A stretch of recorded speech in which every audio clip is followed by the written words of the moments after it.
भारतवर्ष में एक प्रतापी और दानी राजा राज्य करता था। वह नित्य गरीबों और ब्राह्मणों की सहायता करता था। यह बात उसकी रानी को अच्छी नहीं लगती थी।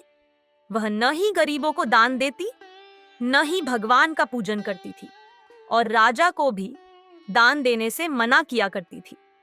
एक दिन राजा शिकार खेलने वन को गए हुए थे, तो रानी महल में अकेली थी। उसी समय बृहस्पति देव साधु वेश में राजा के महल में भिक्षा के लिए गए और भिक्षा मांगी। रानी ने भिक्षा देने से इनकार किया और कहा, हे साधु महाराज, मैं तो दान पुण्य से तंग आ गई हूँ। मेरा पति सारा धन लुटाते रहते हैं। मेरी इच्छा है कि हमारा धन नष्ट हो जाए, फिर न रहेगा बांस न बजेगी बांसुरी। साधु ने कहा, देवी तुम तो बड़ी विचित्र हो। धन संतान तो सभी चाहते हैं, पुत्र और लक्ष्मी तो पापी के घर भी होने चाहिए। यदि तुम्हारे पास अधिक धन है तो भूखों को भोजन दो, प्यासों के लिए प्याऊ बनवाओ, मुसाफिरों के लिए धर्मशालाएं खुलवाओ। जो निर्धन अपनी कुंवारी कन्याओं का विवाह नहीं कर सकते, उनका विवाह करा दो। ऐसे और कई काम हैं जिनके करने से तुम्हारा यश लोक परलोक में फैलेगा। परंतु रानी पर उपदेश का कोई प्रभाव न पड़ा। वह बोली, महाराज आप मुझे कुछ न समझाएं। मैं ऐसा धन नहीं चाहती जो हर जगह बांटती फिरूं। साधु ने उत्तर दिया, यदि तुम्हारी ऐसी इच्छा है तो तथास्तु। तुम ऐसा करना कि बृहस्पतिवार को घर लीपकर पीली मिट्टी से अपना सिर धोकर स्नान करना, भट्टी चढ़ाकर कपड़े धोना। ऐसा करने से आपका सारा धन नष्ट हो जाएगा।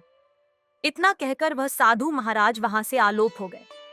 साधु के अनुसार कई बातों को पूरा करते हुए रानी को केवल 3 बृहस्पतिवार ही बीते थे कि उसकी समस्त धन संपत्ति नष्ट हो गई। भोजन के लिए राजा का परिवार तरसने लगा।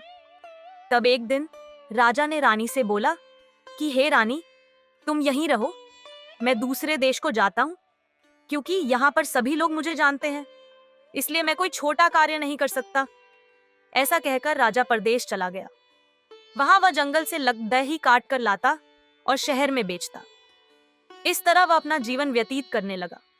इधर राजा के परदेश जाते ही रानी और दासी दुखी रहने लगी।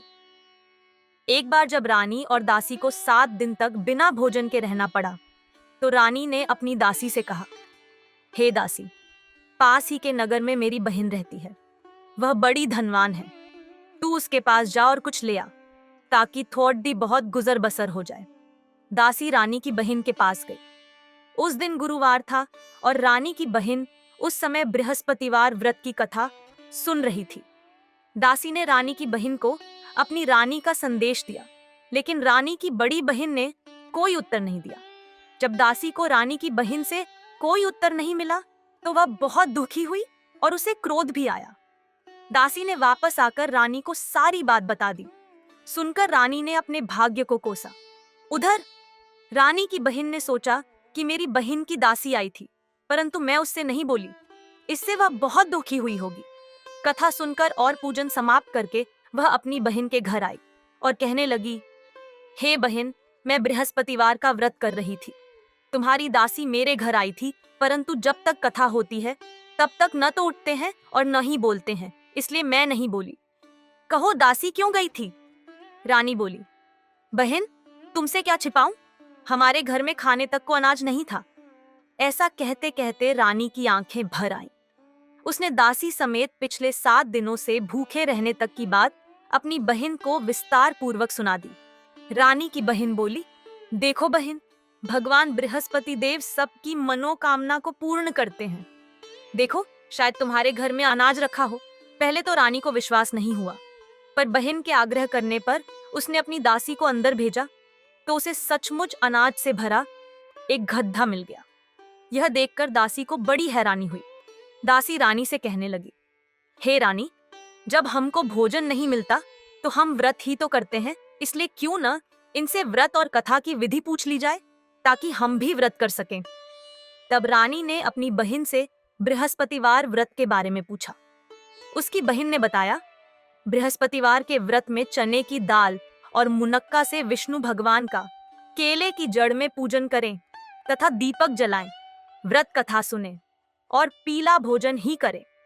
इससे बृहस्पति देव प्रसन्न होते हैं। व्रत और पूजन विधि बताकर रानी की बहन अपने घर को लौट गई। 7 दिन के बाद जब गुरुवार आया तो रानी और दासी ने व्रत रखा। घुड़साल में जाकर चना और गुड़ लेकर आईं। फिर उससे केले की जड़ तथा विष्णु भगवान का पूजन किया।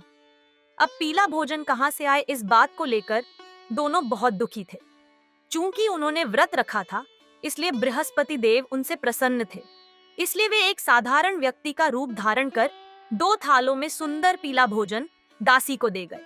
भोजन पाकर दासी प्रसन्न हुई और फिर रानी के साथ मिलकर भोजन ग्रहण किया। उसके बाद वे सभी गुरुवार को व्रत और पूजन करने लगी। बृहस्पति भगवान की कृपा से उनके पास फिर से धन संपत्ति आ गई, परंतु रानी फिर से पहले की तरह आलस्य करने लगी। तब दासी बोली, देखो रानी, तुम पहले भी इस प्रकार आलस्य करती थी। तुम्हें धन रखने में कष्ट होता था, इस कारण सभी धन नष्ट हो गया, और अब जब भगवान बृहस्पति की कृपा से धन मिला है तो तुम्हें फिर से आलस्य होता है। रानी को समझाते हुए दासी कहती है कि बड़ी मुसीबतों के बाद हमने यह धन पाया है, इसलिए हमें दान पुण्य करना चाहिए, भूखे मनुष्यों को भोजन कराना चाहिए और धन को शुभ कार्यों में खर्च करना चाहिए, जिससे तुम्हारे कुल का यश बढ़ेगा, स्वर्ग की प्राप्ति होगी और पितृ प्रसन्न होंगे। दासी की बात मानकर रानी अपना धन शुभ कार्यों में खर्च करने लगी, जिससे पूरे नगर में उसका यश फैलने लगा।